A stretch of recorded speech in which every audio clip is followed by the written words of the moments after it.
Okay, hello everyone and welcome to this webinar. This is one of our regular Tuesday evening webinars where in GlobalNet 21 we discuss one of the many issues that faces us in today's society, some of the big issues. And one of the areas that we have concentrated on over the last few months, and in fact over several years, is that of civil society and how you can get in citizens and those who make decisions to engage with each other better, how you can get community engagement. And in a way, that's what this webinar is about today. And we've got Clare Richmond with us, who you will see in a minute, who's going to do a presentation for us. Now, her community engagement is of a very particular kind. We all live in communities, and in communities, they're high streets. And those high streets very often, and has very often in the past, suffered from austerity, suffered from economic decline, and we've seen many, many shops shut. Now, how do we regenerate our high streets so it makes it worthwhile for businesses to be there, to be able to earn a living, and at the same time you engage the community? So the high street is what the community wants as well. Now, that's a difficult equation to bring together. And Claire spent a lot of time thinking about that. But she's not only thought about it, she's actually developed a project in Crouch End where she's looked at how you can involve the community in high street regeneration, which has now become a sort of pilot, which has been rolled out and used elsewhere. And Claire has been rolling that out and trying to involve other areas with high streets that want to regenerate and engage their communities using that model. So we're going to go to Claire in a minute, and she's going to tell us about that. But before we do, you can see we've got Fong with us, who's going to help with the questions and the comments when we get to that. And the other two things are to remember is this will be recorded, and I will try and do that tomorrow if I can. If not, certainly by the weekend. It will be up on YouTube, and it can be disseminated by you and by anyone else, and you can see it again, and it will be edited. So we get out all the glitches and we put on a graphic beginning and ending so it looks nice and slick. And the other thing to remember, as I said, is you can write comments, you can write questions as Claire speaks. Don't wait for her to finish, because if you put them on, we can go to them straight away. So please add any comments, any questions you want. So Claire, thank you for taking part in this. And I'm going to go over to you now, and you can tell us about the Crouch End experiment and what you've done to regenerate high streets involving the community. Hello. I am Clare Richmond, and I founded the Crouch End project back in 2007, and I'm now a director of Speak To, which is a consultancy that helps local authorities and private sectors to engage their communities or their organisations more effectively. So I'm going to start my presentation now and take you through the journey of basically how I've started doing the work I've been doing and what's been involved in that process along the way. So the first thing, to give you a bit of context about me, is my background was actually in marketing and media. And in 2007, I launched the Crouch End project. And to be honest with you, it was almost an accidental thing. I hadn't anticipated it being something which was going to last for the last 10 years of my life. Having had a success in Crouch End, I then had a lot of local authorities contact me to see if I could replicate the success through them for their town centres. And my experience of doing that and the problems that I saw arise in doing that has really become the sort of inspiration behind the work that I do now, and led to an MA in looking specifically at how you take grassroots innovation and introduce it into more sort of conventional setups. So I'm going to take you back to the beginning of the Crouch End project and how it all began, which did begin 10 years ago in 2007. And it's very interesting when I look back to think that it was a really very different time. It was before the recession. It was years before the high street renewal interest from the government or the Mary Portas intervention. And it was even before Twitter and Facebook. So it was an incredible time in some respects, a very different time from now. But nonetheless, the high street was most certainly in decline. And it was something that I witnessed in Crouch End, walking through the streets, feeling that something was really sort of beginning to feel a little bit shabby at the edges. Vacant shops began to appear on the high street, and it began to concern me. In some ways, it didn't surprise me because the context in which the high street was operating had changed enormously over the last sort of 10 years that had preceded that. Big, sophisticated retailers had spent billions of pounds trying to ape the relationship they thought the local businesses had with their customers.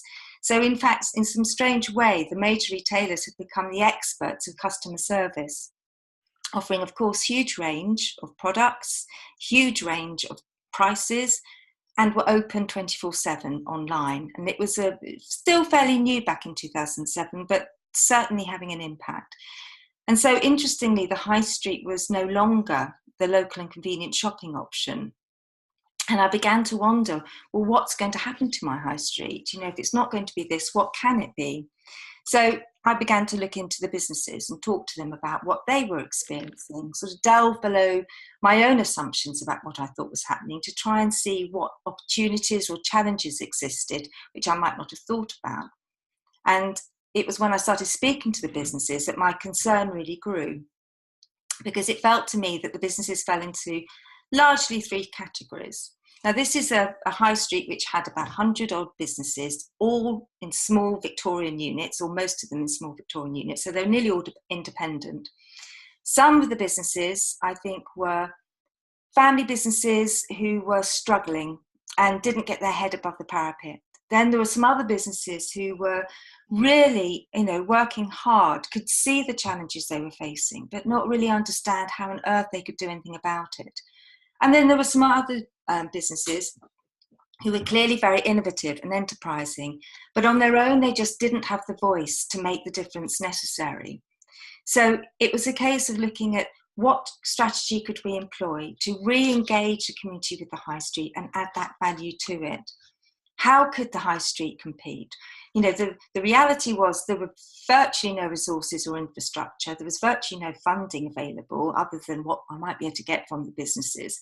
And they were situationally stagnant. And by that I mean, when I spoke to the businesses, the conversations were generally dominated by rents, rates and parking. And those are massive problems these businesses were facing, and legitimate problems. But the problem was they were black holes to opportunity. So I needed to think about, really moving that conversation on. And also operatively, they were quite insular. These businesses were operating on their own, not really supporting each other or having any sort of business-to-business networking. So, and in many cases, in fact, most cases, they were really seeing themselves as in competition with each other. So quite a disparate group of people. For me, the key thing was in getting these businesses together was to demonstrate their commonality, because there's no question that whatever the size of the business, whatever they were actually selling, they all had to survive, which meant finding a way to increase footfall and loyalty, and most importantly, to sort of reassert the value of the high street to them. Give people a good reason to come back to the high street. So that commonality created a very clear shared purpose for the group. The first feeling I had about the most important step to take next was to look at how we could change the narrative. So instead of it being about what we can't do, start thinking about perhaps what we can do. And where the conversation with the businesses fell back into, well, we can't possibly compete with the sophisticated competition, I began to consider, well, if we can't compete on the same terms, we must change those terms. So for me, the idea came that the opportunity was, in fact, not to look at customer needs, but to look at community needs.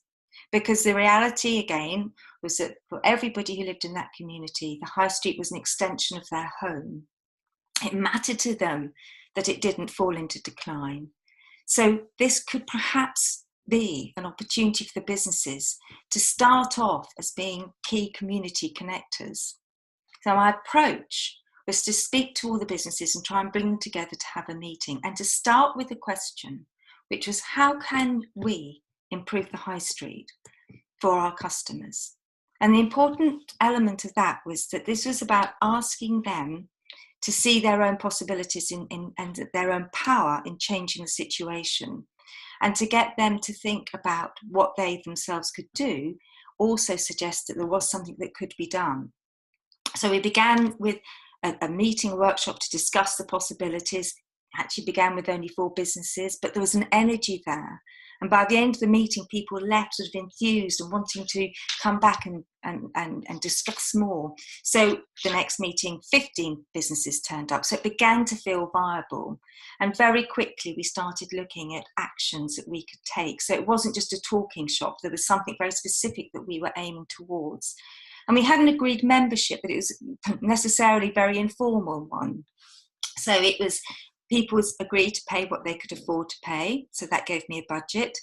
But it also meant that people committed to turning up to the meetings. And if they couldn't make the meetings, they would try and speak to somebody or myself about what happened. So it very quickly engendered a sense of collaboration and people working together, which became very important.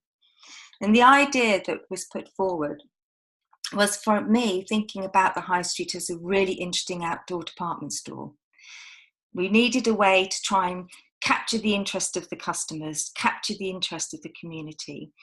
And for me, putting it under one brand made it very much more simple, and also allowed the businesses to think about how they could pool resources and gave them another bite of the cherry, so they could be under the brand of the high street, but equally have their own business brand as well, giving leverage and greater economy. And although I've worked with brands in the past, it was the high street brand idea that made me feel it had huge advantages, because almost every other brand that launches has to take a long time to try and develop a relationship with its potential customers. Whereas the high street brand, you'd actually have a community of customers willing it to work, because nobody wants to live in a ghost town. So I hoped that it wouldn't take an awful lot to make a massive difference. We just need to try and invite people in, try and engage with them again, which was good because we had so little money. So my strategy was all about community engagement, developing a brand that could reflect the community, look at how we could build relationships and add value to that, and start thinking about getting to know you, getting the businesses to think about how they could engage their customers as a community and as one-to-one when they actually meet them. Oh, excuse me, I don't know why I've done that.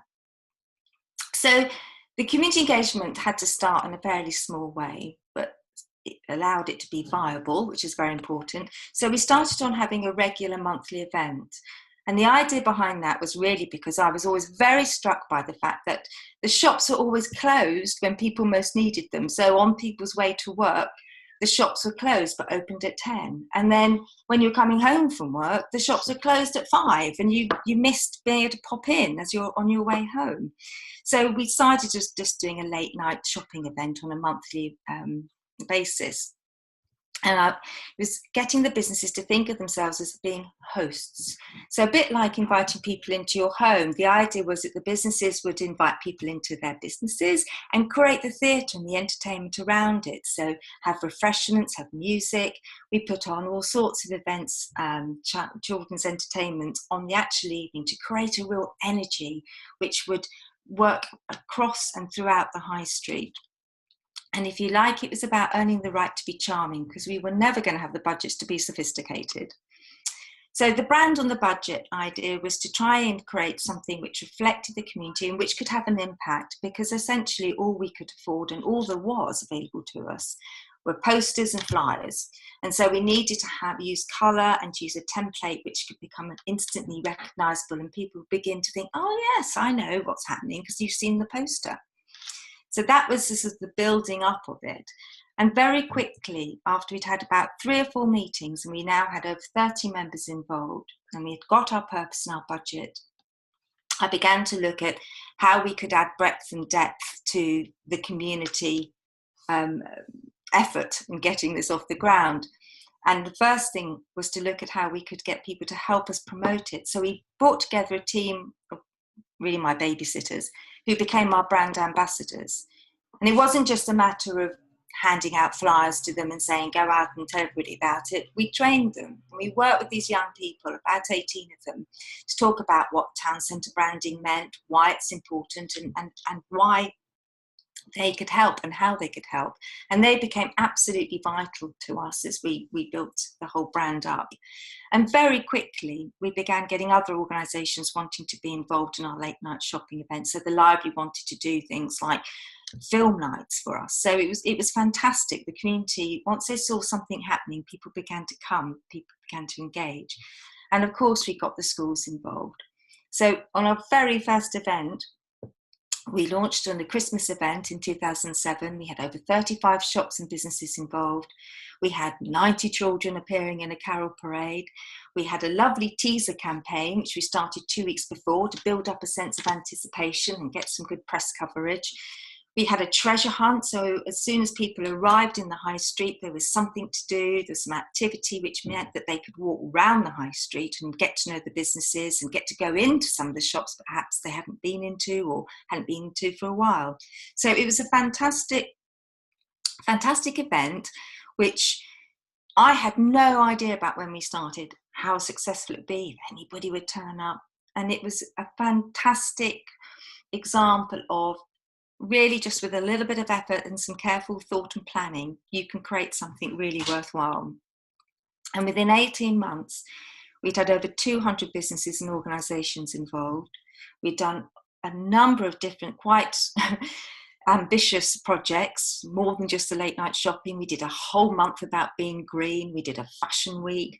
We got all sorts of businesses involved in that, even though they didn't immediately look like they'd be interested in fashion.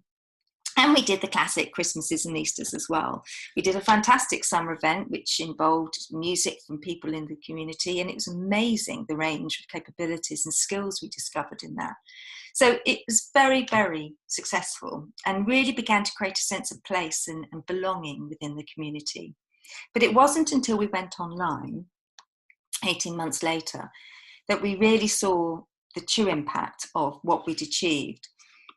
And our first website was actually very simple. It was simply just to try and showcase the high street businesses so people could be at home and have a look around, see what was on the high street.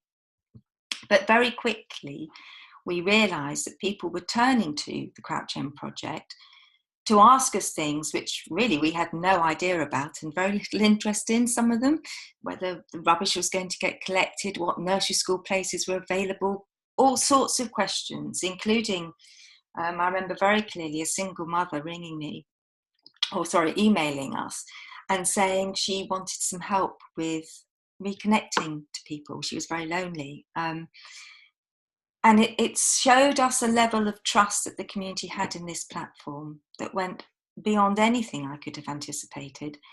And showed as well that although the local authority was offering an awful lot of those services, it simply wasn't going to be in a position to have that sort of relationship with the community, which would build that level of trust, which could create that sort of connection.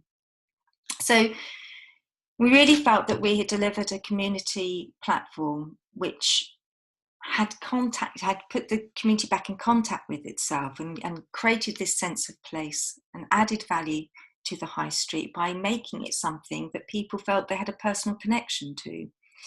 It was overwhelming, really, in some ways, seeing what we'd achieved in such a short space of time. And in many ways, it was a bit of a self-fulfilling prophecy. You know, you create a sense of energy somewhere and let it build and make mistakes, but dampen that one down and start something else, but gradually that energy grows. And so we also had businesses contacting the site saying, Crouch End looks like a really busy place, we'd love to, would you show us around? We're thinking about, coming to work, setting up our business from the high street. And so really, without having any intention of doing that, but we created a buzz, not just in the community, but much wider than that. And over time, vacancy rates were reduced. We have, Jojo Maman Baby, we got Bottle Apostle, Waitrose, huge range of really lovely shops coming into the high street and including 2 cinemas now. So it's a very, very vibrant place. And actually, one of the main core sort of legacies I think that we left behind was a real sense of collaboration, creativity and connectivity within the community, which is still there and very much present today. One of the things I really studied when I did my MA was what makes really good grassroots innovation work. And it was very interesting to me that over time, you know, when I worked with the local authorities and we kept coming against these problems where, you know, trying to replicate what we'd done in Crouch End it just wasn't as easy. And it wasn't as easy because the approach, the top-down approach was stifling some of that. Because the grassroots opportunity starts off with people having really just a very clear sense of what they want to try and achieve. And starting in a very small way, even Apple would be described as a grassroots innovation, because it was a couple of people sitting in a garage saying, we want to do something, we think we can do it, not sure how we're going to do it, but let's just have a go. So sort of starting small and starting where the energy is, and very often not having very much money to do it at all. But somehow in that you have a very open and agile approach to it. So you try things out, you test them. If they work, you keep doing it. If you don't, if it doesn't, you stop it. So it allows for failure, it allows for things to go wrong and for that to be okay. So it creates the conditions for real innovation and experimentation, but also creates a very safe place for people to sort of take part in it. It allows you, therefore, to have the sort of tensions and conflicts which are going to arise to be open and for people to manage that. And for quite a lot of diversity to be involved. It's not necessarily the same people coming to the table all the time. And it made me realise, and I've seen this in many different ways, that people are so capable. People have such ability, which on the whole is totally unengaged. But when you get the conditions right, people are capable of achieving great things. And some of the insights I'd say I'd had over the years, the top one is almost my favourite, because it was a lesson I've had to learn, which is being right's not the answer. You know, when you're setting something up like this, you know, you can be right till you're blue in the face, but unless you really engage people, you're going to be right on your own. And one of the things I'd say that we didn't do terribly well was our loyalty scheme. You know, it was something I knew was a really good idea, and we'd got this sort of great database of people. We'd got these fantastic relationships in the community. Surely a loyalty card would be an easy thing to deliver. And on one level it was, and on one level it was very obvious that people thought it was a fantastic idea. The problem was that the businesses weren't really set up to deliver what we wanted them to. So it was a successful failure. It was a very useful insight. And it was also a case of just because you can doesn't mean to say you should. There's a whole plethora of websites and apps which have been set up because you can, but nobody uses them. I'd say that ownership and opportunity goes hand in hand with everything I've just said. You know, when people feel their own sense of ownership and power in something, they really think about how they can solve their own problems. They begin to look at opportunities and possibilities. But when you dislocate people from that, they just sit back and let somebody else deliver it for them. So ownership and opportunity go hand in hand. And as I've proven with the Crouch End project, but I have reason to see it a lot, it doesn't take a lot to make a massive difference, but that 5 degrees of change is a piece of flexibility which can begin to open something very important up.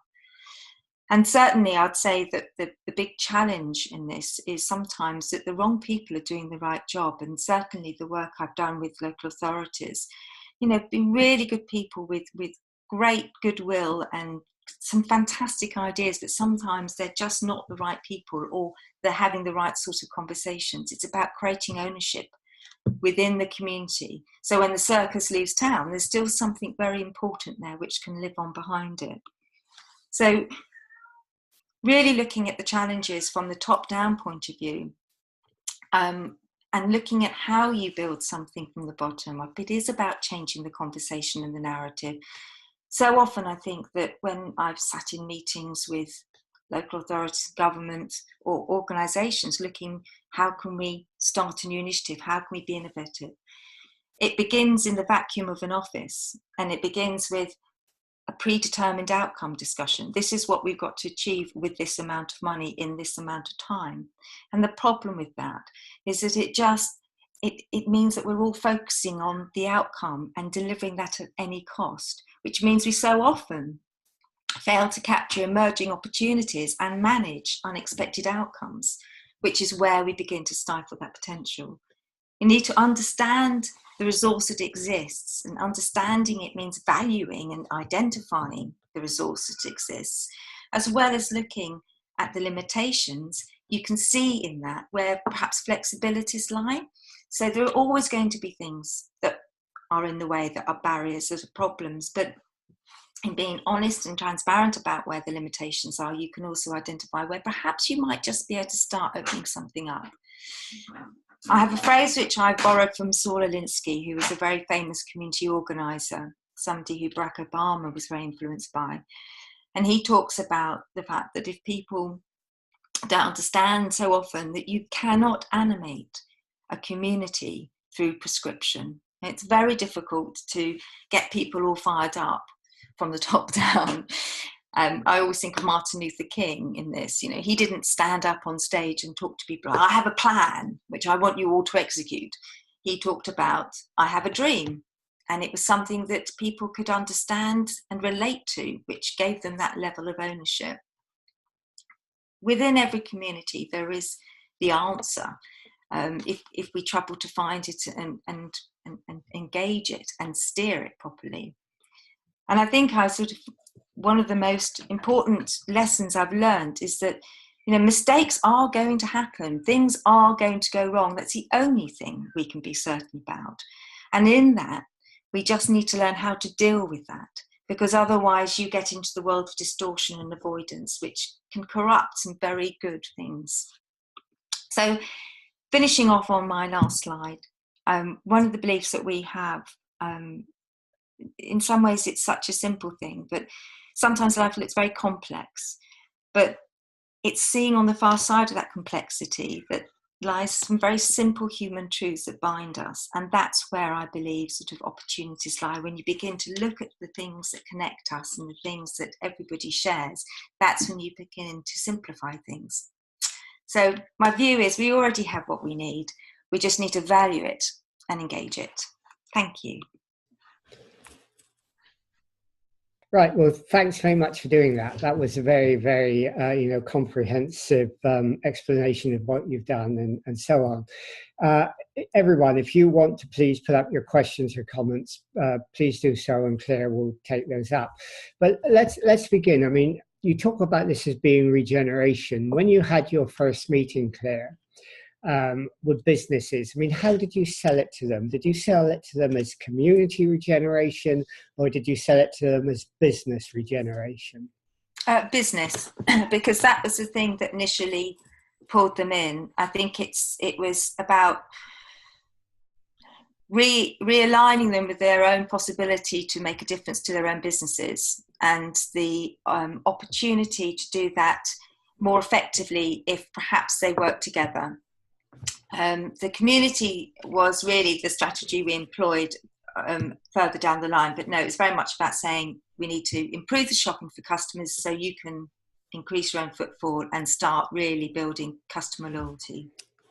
So did you plan it that way yourself as a business regeneration thing, and then the community came in almost as a, something that happened later? Or did you plan in your strategy right to the beginning that the two would be intertwined, that they went together?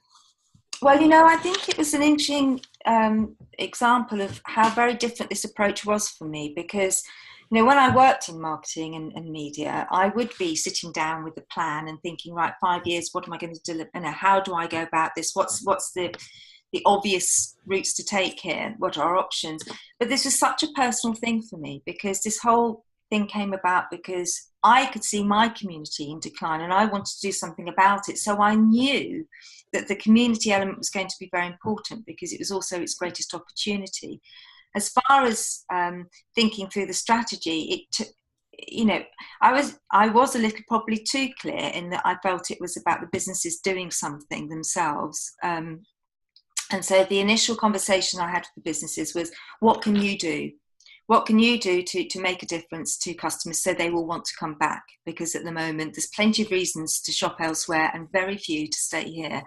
So it was trying to engage the businesses in the conversation about their own possibility, but through that demonstrating the community was a very powerful way to bring them back, and that engagement would be a very powerful starting place. So it wasn't difficult for you to say to businesses, look, community engagement is good business. Yeah, because it was their customers. I mean, it's particularly for Crouch End, but in any community I've worked in, it's, that is your first and most obvious opportunity to make business, is to get your local people to come and shop here, to come to connect back with you.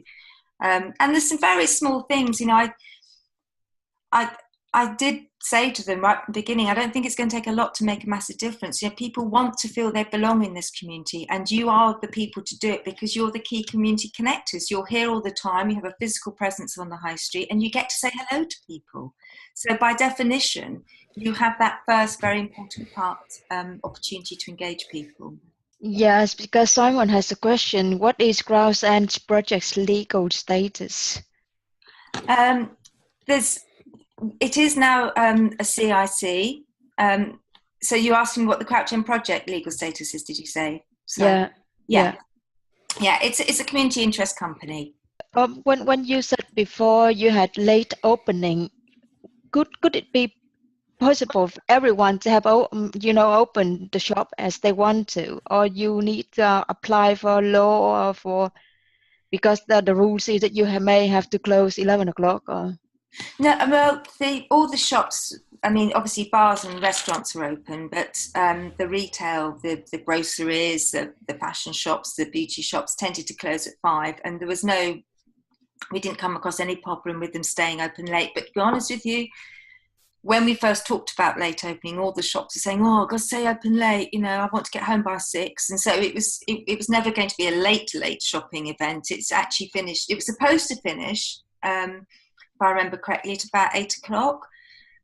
I think the last shop closed at 11 o'clock. I remember walking through the high street and there's still shops open, because they were so busy, they were full. And it was very easy to persuade them to do it again, because they just were not used to having full shops. So it sort of proved itself. But no, we didn't have any problem staying open late. And it was only once a month. Yes, because I thought that the legal, the community, I don't know, is legally, I thought that you have to close at one point.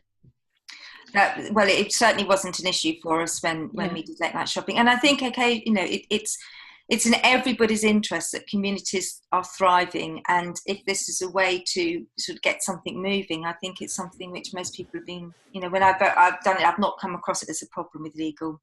No. Nobody's picked it up with me yet. Yeah, because I'm coming from Denmark, so it is not allowed at all. So yeah, Simon has another question. So the project is for profit business? No, it's a community interest company, so we don't make any profit. We just went straight back into the business. It went back into the project and investing in that. Okay, I mean, the other thing is that you said you started with 3 businesses, they went up to 15 at your next meeting, and further down the line you involved other groups and community groups and so on. How did you get those community groups, and who were they?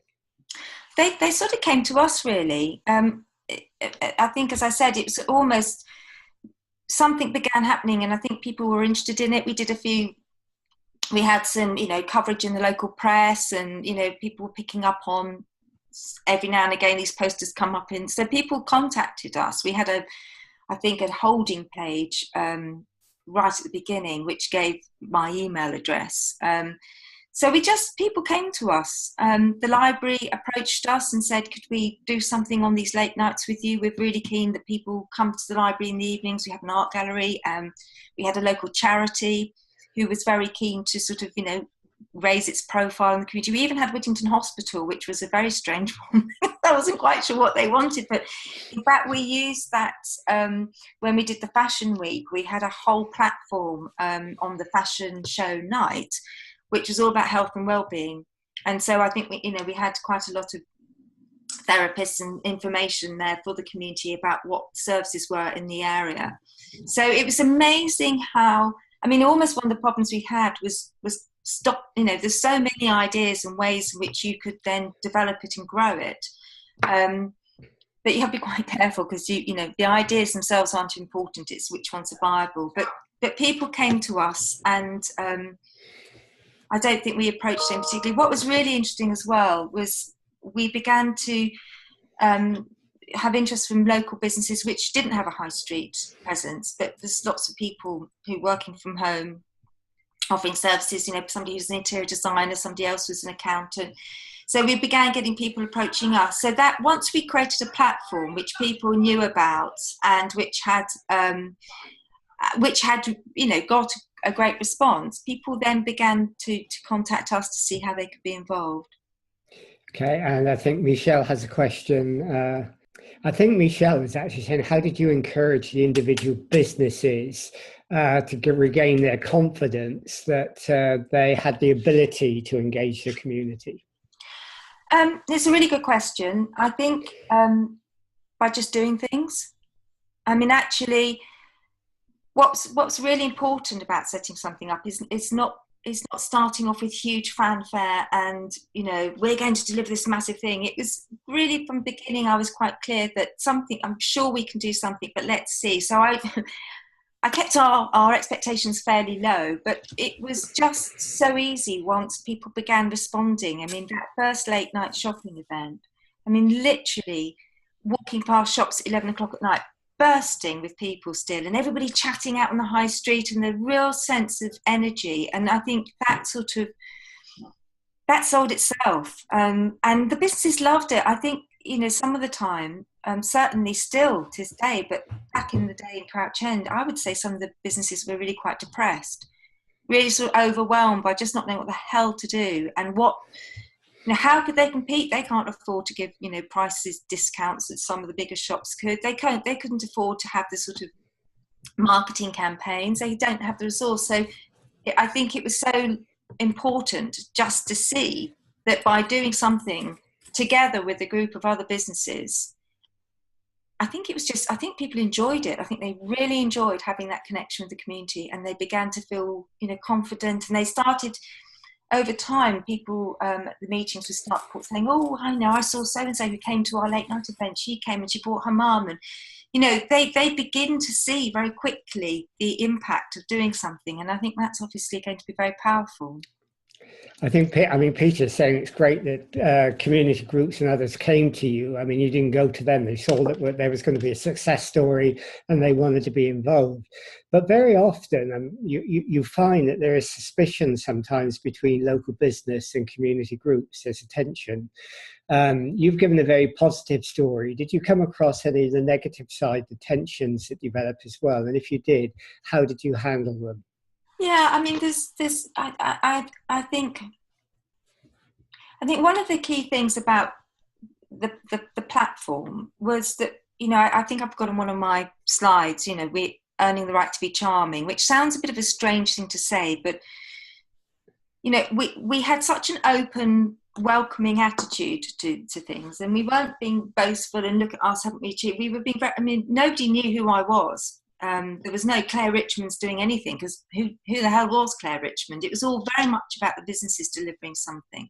But there were tensions, and there were tensions sometimes between the businesses, some of them feeling that, you know, one business has had more people coming through the door than others, or there were some situations, I think, where I'm trying to remember, because actually on the whole, the experience was remarkably straightforward. I think there was some there was an organisation who felt that we hadn't invited them to join at the beginning, and I you know, whenever there's conflict or tension, my view is you always have to go and meet it, you know. So I contacted this person and apologised that she'd felt left out, and, you know, we talked together about how she might like to be involved now. So I mean, it was 10 years ago, and I can't remember details, but undoubtedly there were conflicts and tensions, and undoubtedly things didn't go smoothly. But I think our approach was always, let's be open, and when things go wrong. I mean, I think that somebody from them turned up to an event and all the free something had disappeared, and they were very upset about it, and they emailed us saying how cross they were and that they'd been looking forward to this and it hadn't happened. So again, you know, right, well, we're really sorry about that. How can we help you? So I think it was that we did have tensions and conflicts, but my memory is that we set out to say, we're just doing something here. We may not get it right, but we're going to try and attempt something. And, you know, if we get it wrong, please let us know, and we'll try and we'll try and rectify it. But as I said, we were never a sophisticated setup. We were just saying, let's see what we can do. And that's why I ended up doing an MA on this, because it really struck me that this approach, which was in some ways very informal and a very light touch, achieved something which I'd not experienced in a work environment before. Okay, Fong, do you want to come in at all? Yes, I can ask. Michelle is asking if there was anyone from the council represent the council in the project. Yeah, it's a really good question again. It's so funny because it didn't occur to me at the beginning to involve the council. It didn't occur to me for two reasons. One, because for me this is so obviously a business thing. I often say when I do presentations to businesses, if John Lewis suddenly lost all its footfall, we'd think it absurd if the first thing they did would be to pick up the phone to the Prime Minister and say, what are you going to do? My footfall's disappeared. How are you going to help me? And for me, this was about saying, no, your businesses, it's your job to bring in people and build customer relationships and loyalty. So it just didn't occur to me that it was the council's role. But also when it was brought up, and it was brought up at the meetings, why don't we get the council involved? I was reluctant to do so because I felt that would then create a scenario where the council would be sitting in a room, and I've witnessed thousands of times, it feels, the council are then sitting behind, trying to placate businesses who are cross, and it all then becomes about parking rents and rates and not about what the businesses can deliver for themselves. And I have to be honest with you, I also felt that if I got the council involved at that early stage, it would take us ages to get anywhere. And in fact, I did, because I was asked to contact the government, the local authority. It was October, so just before the launch, the Christmas event, because somebody said I might be able to get some funding. And frankly, we had so little money, I thought I'd give it a go. And when I got through to somebody who was involved in this, who might have some funding for this, I said to them that we were looking at doing an event. And they said, oh, okay, right, okay, yeah, all right. And I explained who was involved and what we'd done so far and what we were hoping to achieve with it. And I said, I gather there might be some money available. And he said, yes, of course, maybe. So when you think of doing this? And I said, well, Christmas. And he said, yeah, which Christmas? This one. And it sort of beautifully exemplifies that, no, we're going to get this off the ground in 2 months. We've got to, it's like bosh, we've got merchandise being produced, we've got posters going, we've got brand. And bless it, this is what I mean by the wrong people doing the right job. The council was so, with all the best will in the world, it was going to take them ages to go through the bureaucracy to get something signed off, which I just needed to get going. So the council did get involved eventually. And there was no hard, it wasn't that I didn't want them involved, it's simply that I didn't see it was their place at that stage. When I did was when we had got something up and running, we'd got the businesses engaged, with engaging the community, where something had really been established. And when we felt, right, now's the time to go online and we could do with a bit of extra help. So we went to the council and said, can you help us get online and develop this loyalty scheme? And that was the right time, because that was when they can give us support, but they didn't have to drive something. So we did get them involved eventually. So that's a very long answer to your short question. So is your advice, given what you've just said now, jump in the deep end, get it going, and then bring people on board afterwards? Don't start planning and saying, I've got to get everyone agreed, I've got to get all the discussions going, just get it going. Just do something, start somewhere, start small, but do something, because when things start happening, that's when people begin, oh, what's going on? Oh, I want to be involved. We had a few people at the beginning the businesses who just said, oh, I haven't got time for that. I don't want to get involved in that, which is totally fine. Yeah, they didn't have to. And there's great freedom in that. I hadn't sat at a desk with the council and said, right, in 12 months' time, I'm going to have 30 businesses. But it happened because there was no pressure. So we did have, it was a case of saying, well, we're going to do something. And as we did it, it grew and new things came on, and it became big. But yes, my view in life with this is, have a clear purpose, make sure it's shared, but, know where it is you're going to, but start somewhere, start small, because otherwise you'll end up being a talking shop. But also when you start something, that's when you begin to see the possibilities. That's when you get the reaction and be, wow, that worked. That's fantastic. as I said, in high streets, just creating some energy is really important. Yeah, I mean, Michelle says thanks because she's had the same experience with her council. I suppose if you have endless meetings to begin with, the doubting Thomases dominate. But if you started off, the doubting Thomases come on board. Well, exactly. I mean, we did this. We basically got up and running. I mean, we started our first meetings in June, so it wasn't exactly an overnight runaway thing, but it was a considered. It was carefully planned, and it had there was real energy behind it, absolute determination. It was something which I felt quite strongly about because I so wanted it to work, but. It was, that's really important. People see something happening and think, oh, actually. So after our first event, we began getting people saying, oh, can I be part of that? What do I do? Can I sell those Crouch End bags? Can I, get the T-shirts? So, yeah, just do something and people will come. Yeah. Peter is actually applauding you on that. He says that's the right way to do it. Absolutely. And glad you agree, Peter. Yeah, so he's with you 100%. Do you want to come in? Do you want to come in again, Paul? Yes, I would like to ask because I read on the an article yesterday about the Center of Entrepreneurs. They are saying a lot of small shops are closing. An article, I talked to some people and they wrote an article about small shops are closing. Yeah. Yeah, so it is now 10 years later, a lot of shops are closing. So they may need some people like you. So what is your experience about seeing those shops closing?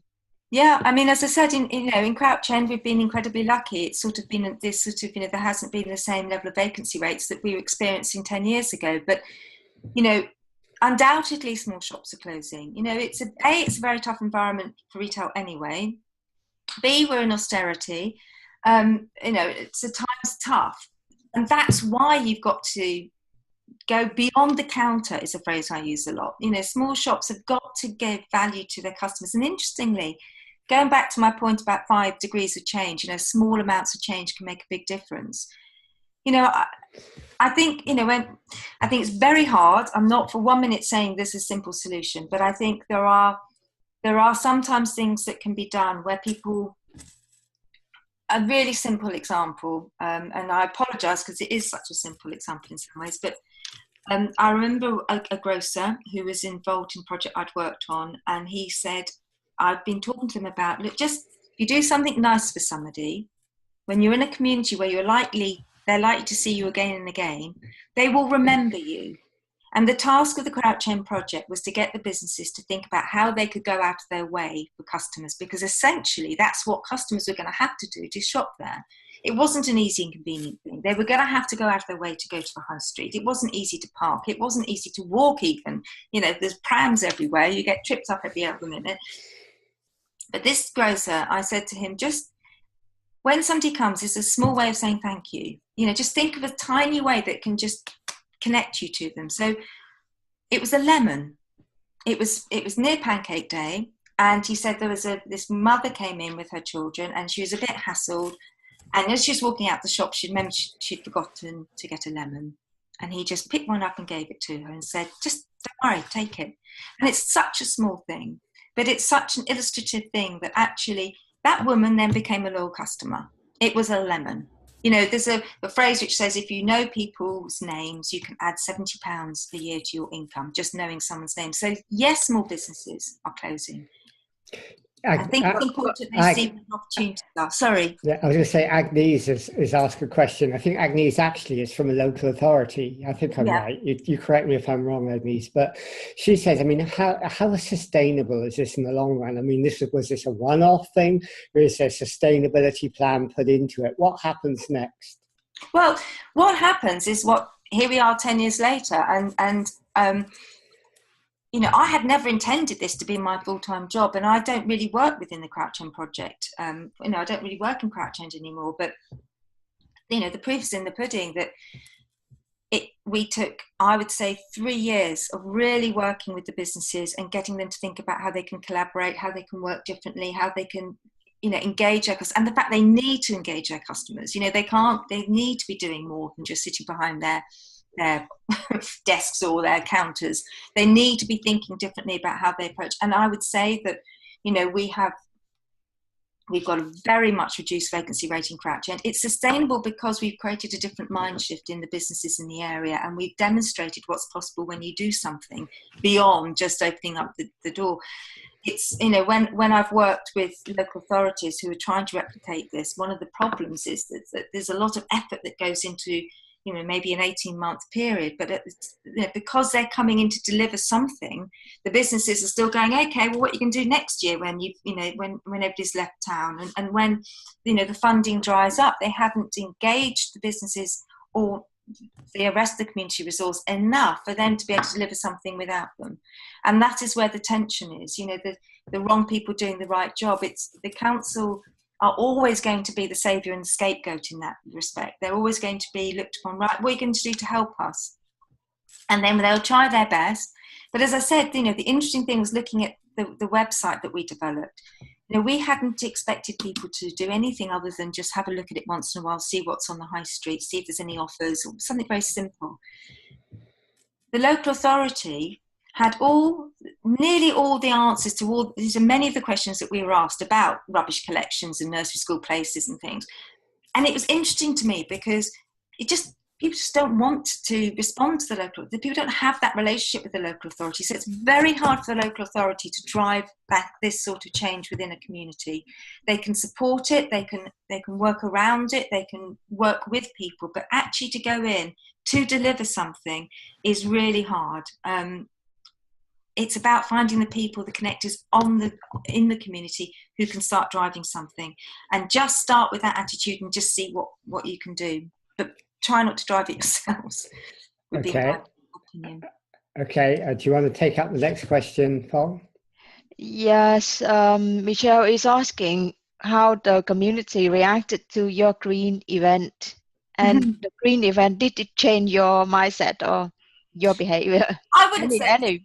I mean, to be honest with you, I think it was a really important thing to do. I think it was one of the earliest big events we did. It was a whole month worth of activity, so it damn nearly killed me. I would now, 10 years on, I would do it different. I would do a lot of things differently, but I think it had the potential to change things. But to be honest with you, we were talking already to the converted. There's most people in Crouch End were very green. You know, most people recycled. I mean, we brought in fair trade as a point to, you know, recycle clothes. We pointed people to particularly good shops that sold particularly, you know, good green brands. We had we worked with schools doing some workshops with children, and we did a sort of recycled fashion show. So we promoted what was already available within the community to people, and we got people talking about it. And because it was such an informal, light touch approach, and because literally it was just me and Helen really working on this, we didn't have any particular measurement. And most of the work we did, it was all anecdotal. So I've got no real evidence to say, and we achieved X, X, and X. But I mean, you know, we certainly did have an impact, and we certainly got people, you know, getting involved in the events that we ran. Above and beyond that, I can't really tell you. Okay, Agnes says, by the way, she comes from a community organisation, not a local authority. So, okay. You know, if you do have local authorities or other people watching this or see the recording of this, and, you know, the sort of questions they will ask if they're interested in pursuing it or replicating it is, tell me about the measurements of outputs. I mean, have you had a decline in vacancy rates on the high street that you can measure? Have you seen new businesses come in as a result of what you've done?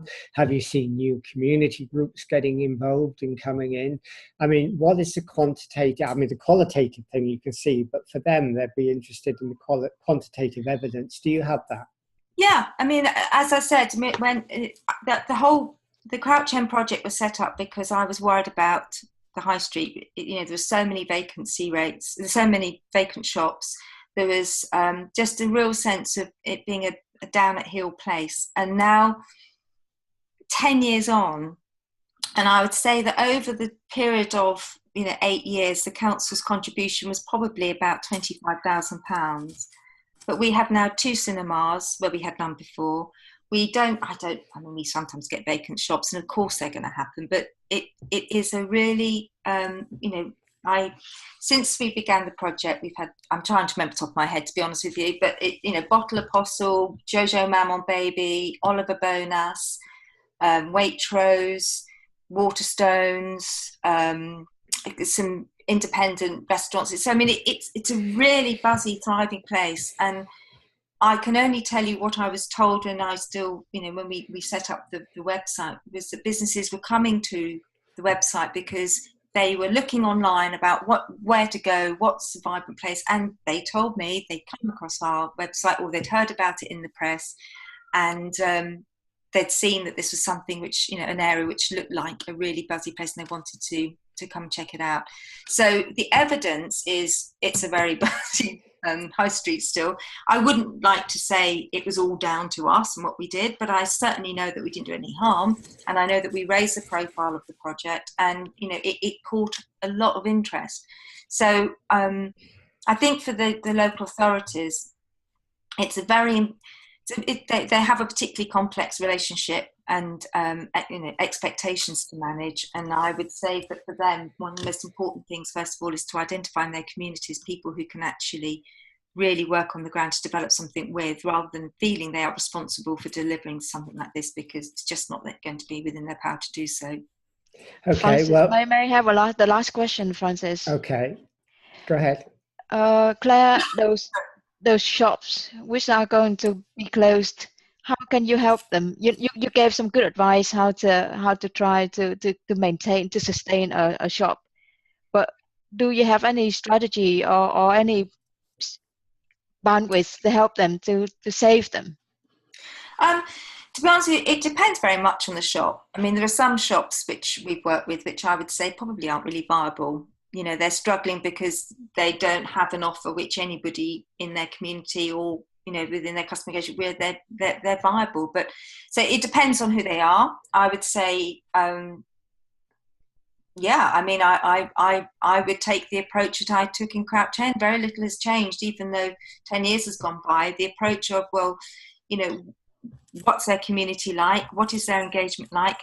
How much do they know about their customers? How can they add value to the community by, I don't know whether these are shops in isolation. I doubt it. I suspect they'll be with, within a community where they're all struggling.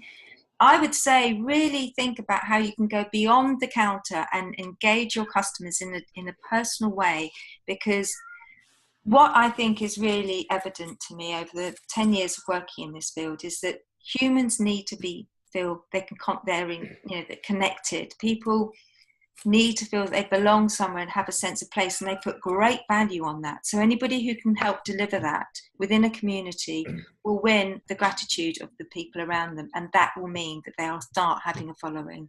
So I'll take that same approach.